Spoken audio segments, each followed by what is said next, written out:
The last time I recorded a conversation with Thomas Breyer, he was deep into his research on the national park system, spending hours interviewing volunteers and visitors. In what feels like the blink of an eye, that work has become a casualty of today's political climate, its funding pulled amidst growing tensions. In a recent piece published on Muni Squared, Tom shared the news. When his students asked whether their own work might be flagged, he encouraged them to stay the course. He told them, continue to do the work you know is important and that is valuable to you and your life and career ambitions. Don't expect your university to promote what you do or the significance of your achievements for yourself, your students, your community, your country, or the world. His counsel feels wise for any age in history. Today we talk about the relationships between universities and the current administration of our federal government. A relationship that was once a tango and now feels more like a tangle. But we also shift the conversation towards what it means to be an active participant in government at the most local level. This includes how we respond constructively to decisions we disagree with and how we maintain integrity in public service, especially when the rules of engagement seem to be changing overnight. I'm Nancy Hess, host of Muni Square. We are so glad you are here. You can find more conversations and content at munisquare.substack.com, where we're elevating public service, expanding possibilities, and exploring innovation without boundaries. Now let's get started. I wanted to stay focused on a few themes that I wrote about and take this conversation wherever you'd like to go with it. But I was struck by your writing from Muni Square, exploring in your mind and also sharing with students. This idea is that this is a new day. This is the time of uncertainty, and change is a question we have to sit with. You said in your article something to the effect that your students were wondering, should I not write about this or do this because it could not be accepted? And you said you have to go forward with what you believe in and what you feel your mission is for your work without knowing really at this point what's happening in the academic environment. It seems to me that it extends pretty far. I can't think of where it doesn't extend. And it is extending in local governments. Just yesterday, I called a client. We'd had, arrangements for me to do some work that was pass-through funding from the federal government down to the local government to do strategic planning for the year. Nothing. This is what I think most people are saying. We don't know because we haven't heard anything. Yeah, a freeze on everything. Higher education institutions are being challenged, and whether so there's this value compromise proposition again. Your observation is a good one that higher ed institutions can shout about the importance of diversity, inclusion, democracy, and these things being challenged. A couple of weeks ago, I was at a convening of scholars and practitioners focused on democracy, higher education, and teaching and learning. I made the observation, I think it's an accurate one, which is higher ed institutions, generally speaking, there are exceptions, but higher ed institutions in the United States specifically are not the best messenger for crying about the pullback of democratic institutions, because we ourselves are not democratic institutions, and increasingly so. And the same can apply to questions of diversity, equity, inclusion. We have made great strides to be inclusive, and the rhetoric around inclusion and diversity has existed in higher education.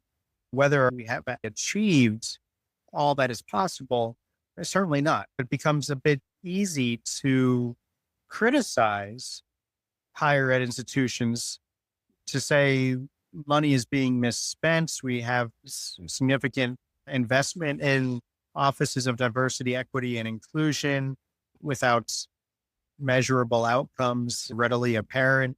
Some of that is true, some are not, but the fact that we haven't been all in consistently as a sector makes it an easy target. But what's happening right now, unfortunately, is a divide and conquer approach. every institution is being targeted one by one, is being picked off one by one. That's really threatening because every institutional leader is saying, do we compromise our independence to dictate our own governance, our own faculty affairs, our own course selections, our own student requirements? Or do we accommodate those who are in power right now in order to continue to receive access to federal resources? It's possible for institutions to say, take the federal money away, take these grants away. We have endowments. This is particularly true for the elite institutions. But those endowments are there for not the purpose of basic research, right? Those endowments are created to support students. They're created to support new innovation. They're created to support partnerships.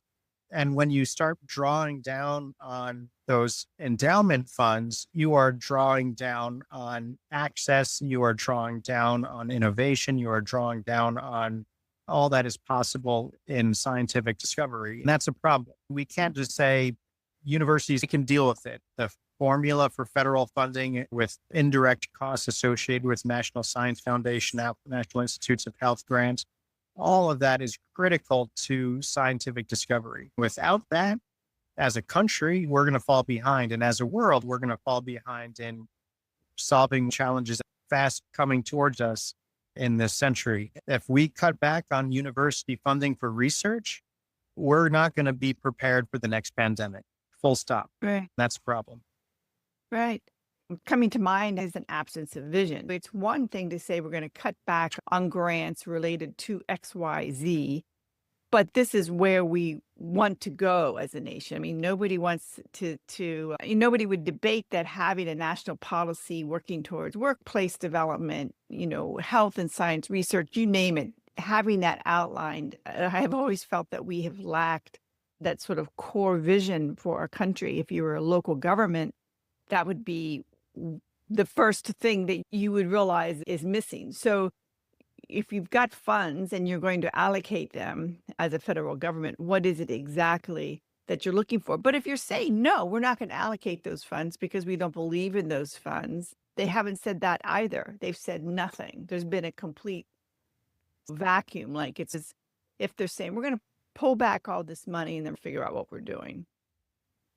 Right. In the context of universities and possibly K-12 schools, there's the threat of pulling back resources unrelated to diversity, equity, and inclusion as a stick to bend policies and change course offerings and gain control over general education requirements and undergraduate curriculum.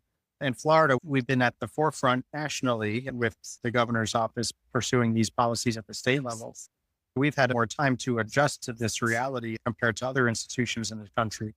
We've got this new tool of, and the willingness, it's not a new tool, really, but this willingness of elected officials and policymakers and regulators to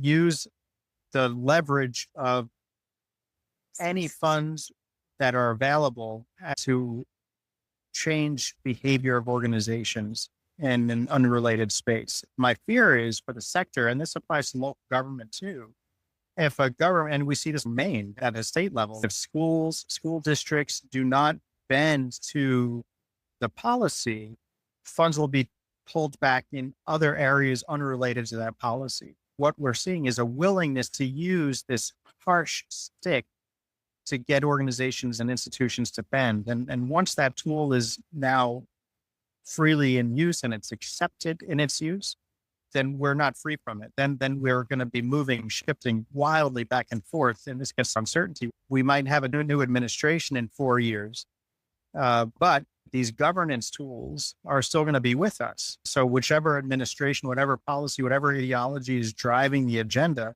we're going to be potentially subject to these whims and wishes and this new highly aggressive form of control, which is going to send organizations and private sector as well, law firms are going to send organizations in a pattern. And that's up and down. That's an uncertainty that is really uncomfortable for particularly the public sector, where we cherish and see value in stability.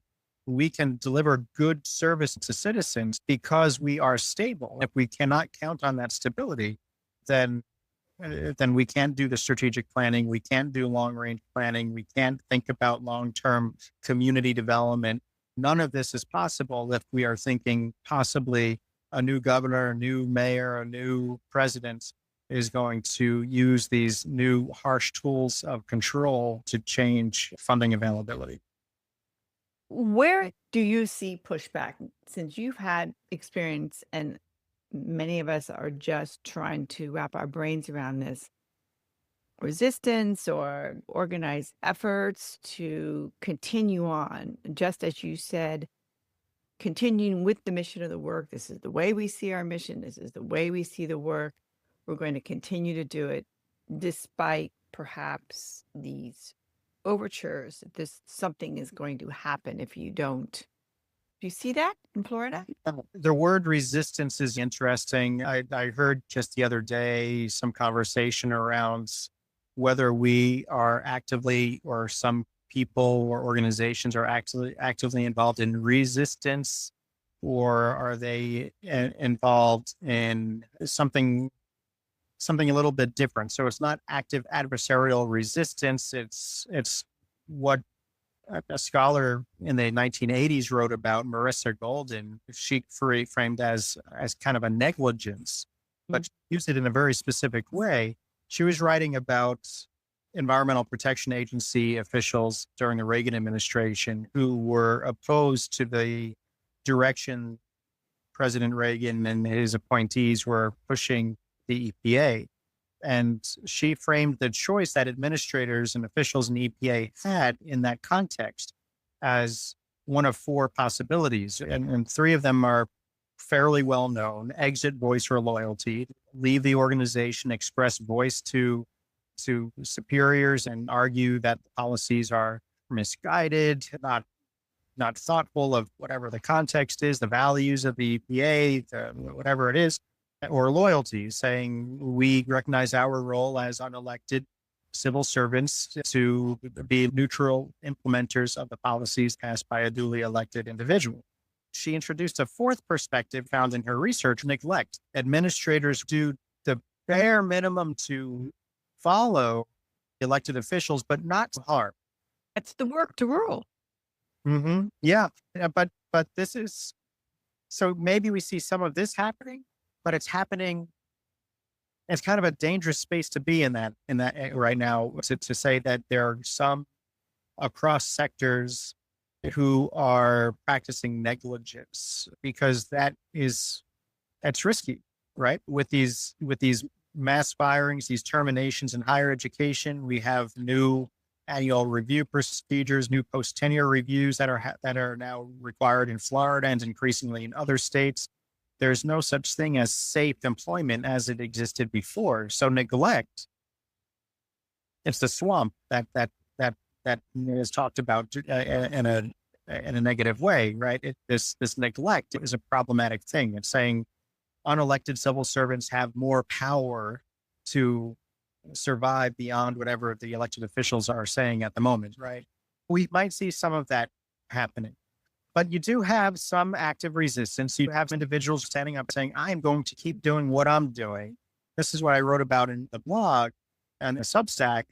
The idea of individuals staying the course, researching what they will, implementing the programs that they want to implement, so long as the funding channels remain open, but without any expectation that their superiors or their organizations or their institutions will promote it, advocate it.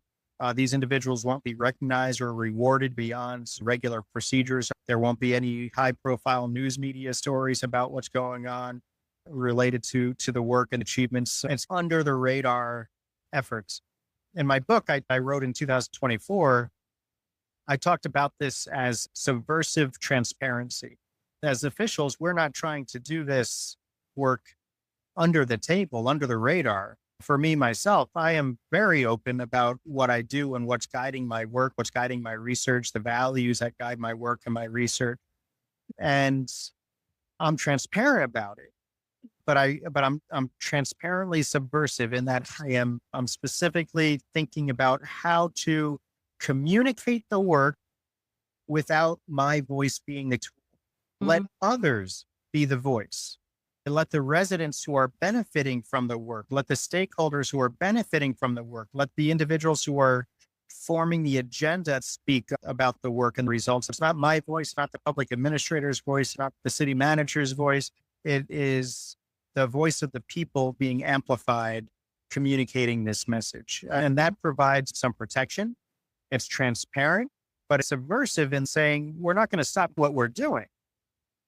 I'm not going to be the one to proclaim it. I'm not going to be the one to stand up on stage unless I'm being interviewed for a podcast. As a general practice, that's not it. That's amplifying the voice of the people. The way I frame it is a vox populi rather than a vox professor, which is not a word, but that's the way I argue it. It's not the voice of the professor. It's not the voice of the administrator. It's not the voice of the civil servant, career civil servant being lifted up. It's the voice of the people through the work we're doing. As I listen to you, I think about the voice lifted. It has a spiritual choral sense to it. It's that collective voice, and it's only when the individual is joined by other individuals who are inspired to do, again, what it is that they are called to do and not wait. I feel the expression is very important to not delay, not be hindered, not feel there's no point in silence, Mm. particularly now. The voices are so different. This is what I think is most interesting when I listen to people. I'm not going to get his name, the auto union leader. Do you know who Mm. I'm talking about? Yeah. He was articulating why the tariffs are important for his members and was Right. speaking with heart. The next thing out of his mouth was the things that he was not for. And that, that it was extremely important to have the relationships with Canada and on, that there, it just because there's a piece of this that is part of your heart, which holds a lot of people back. What we're trying to get over as a nation is that if we feel strongly about something doesn't mean we have to buy the whole pie. This piece of the pie is so precious to us that is something we're going to fight for. But for the rest of this, we're not part of that we're not going to partake. The more those voices are lifted up, the more we get the chorus to lead us. We don't know where, but it is a point of fact that we're not alone because we're part of a chorus. That's absolutely right. Therein lies the opportunity to say, I said before that higher education institutions are not the best messenger for decrying the, the drawback in democracy and democratic norms, but we are individuals who work in universities, and universities as reflexive institutions can say, yes, we acknowledge we are not. And at the same time, we can look at how policies like the tariffs policy are being pulled together and communicated. It's clear they are not developed inclusively with full discussion across stakeholders for what should be included, why should be included, what are the balances that need to be achieved in order to have a sensible policy where everybody wins a little bit, everybody's interests are met at least a little bit. We see a lack of inclusive democracy happening in these blunt instruments of control that are being exercised across state and local governments and national government. And we have to call that out, decry that, and we have to be prepared with recommendations as to how to do it different. And local governments can be leaders in this. Uh, Yeah. Universities, local governments can be the leaders in showing that inclusive democracy for creating good policy that benefits all residents in a community is possible. A blunt instrument of control is not the best way to make policy in a democratic system. It might take more time when time is of the essence from the perspective of an elected official who is term limited and cannot run again and has a short window to implement whatever their vision is.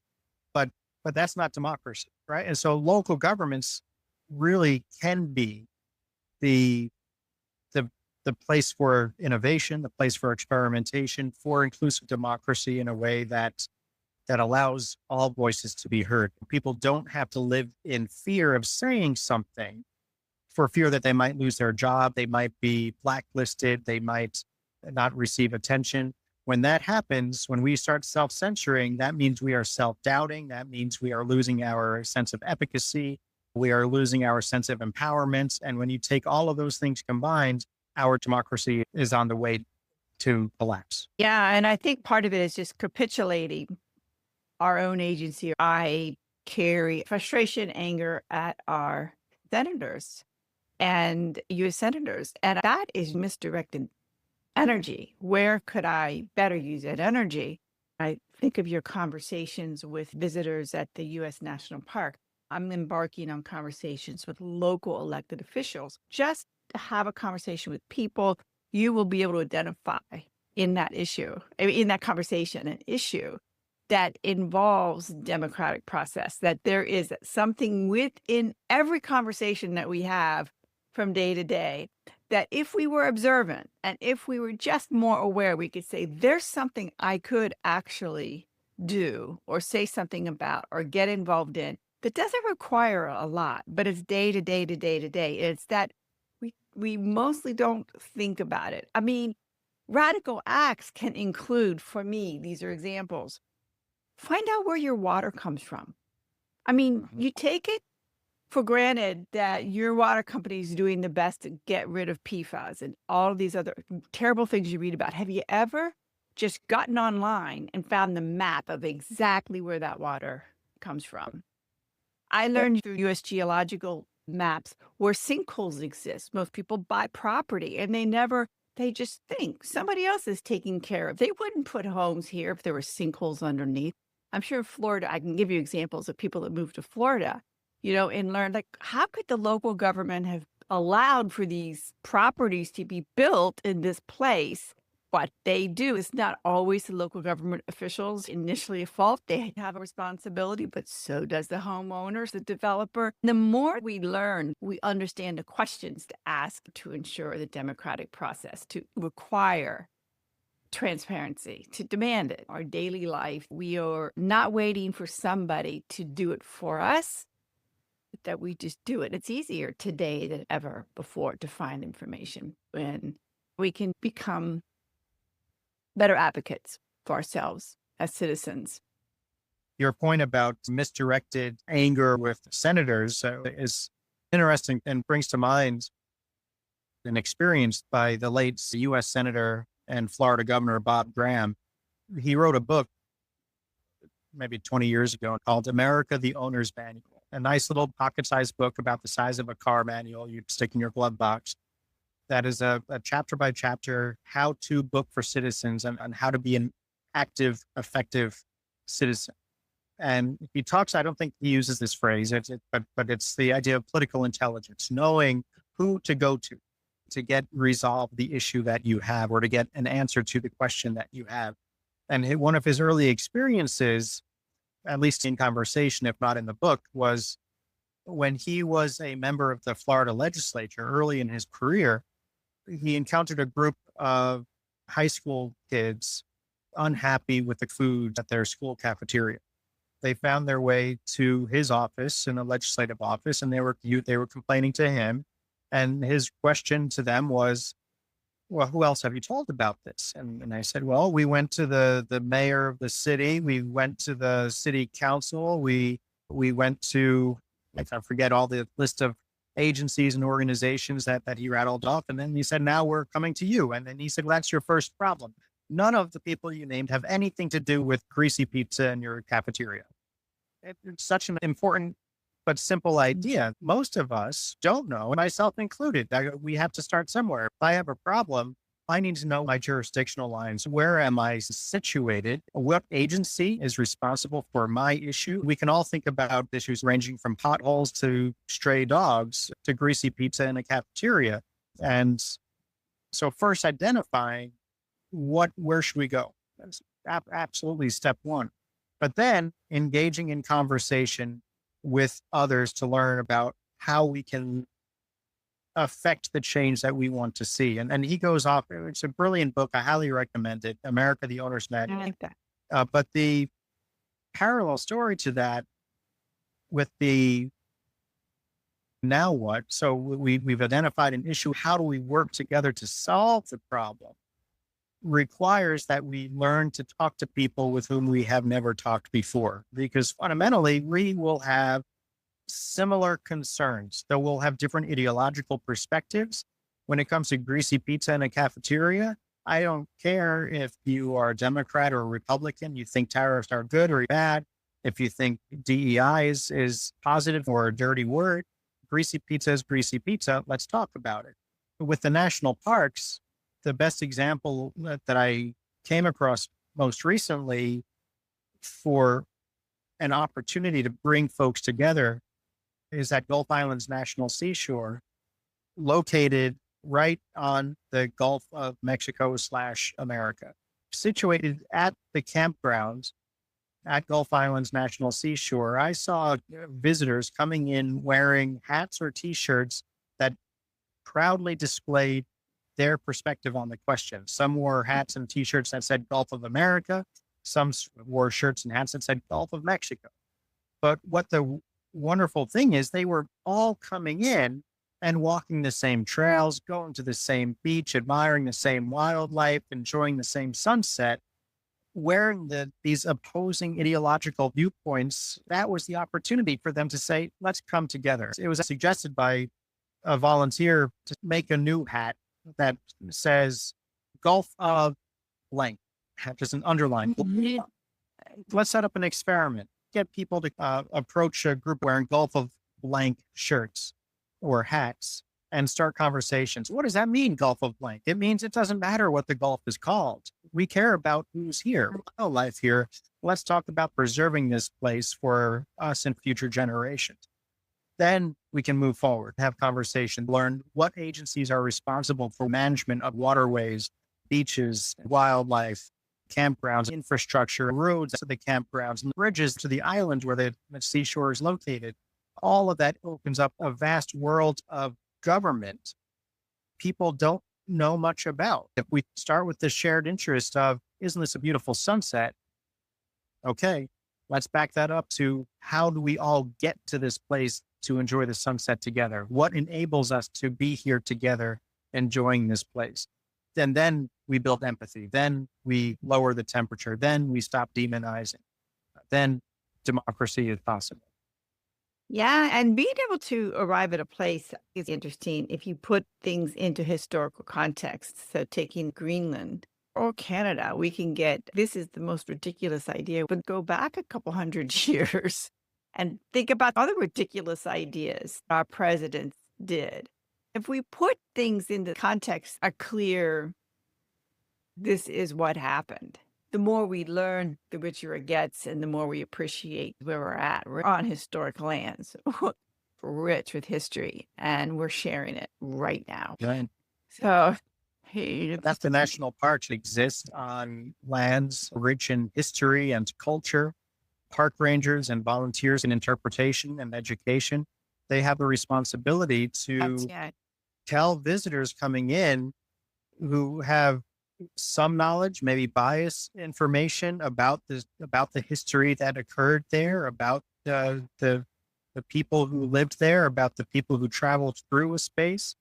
And it's the responsibility of the rangers and the volunteers to engage them in conversation, not to change their mind about how they interpret history or how they interpret contemporary political debate, but to give them pause so that they leave the national park location and think, maybe there's a different way to think about this issue beyond what I entered the conversation with. yeah. If the parks can do that, if the rangers can do that while maintaining civility without getting into shouting matches with visitors, then they present a model for democracy that we all can learn from across sectors and levels of government.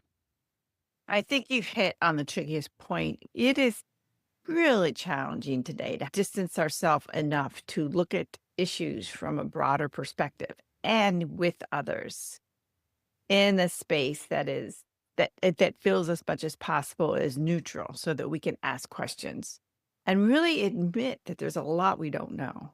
And the only way we're going to learn more is if we suspend what we thought we knew. Right.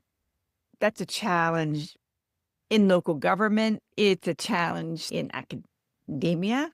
How do you refer to that? Neutral? Do you refer to it as a professional presence that you're trying to focus first and foremost on the learning and to set aside what it is that you've already perhaps arrived at on your own?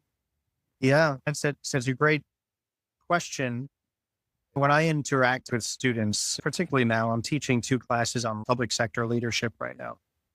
And students are responsible for writing case studies of leaders. Some choose individuals who have passed on, some choose individuals who are ripped from the headlines today.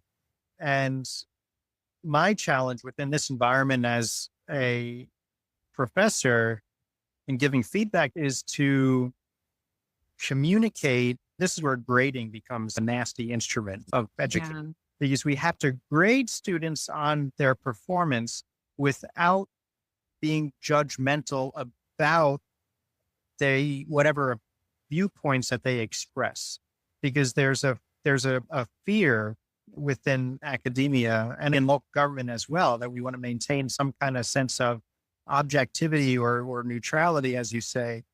But we also have to demand high integrity, adherence to reasonableness and fact. That's what we strive to do in education. So if I have a student who submits an assignment that can be ripped from a talking points memo from a certain news station that has a biased viewpoint, then I see that clearly, then I have to push back and say, show me the data, show me the evidence. I'm not criticizing or judging your viewpoint.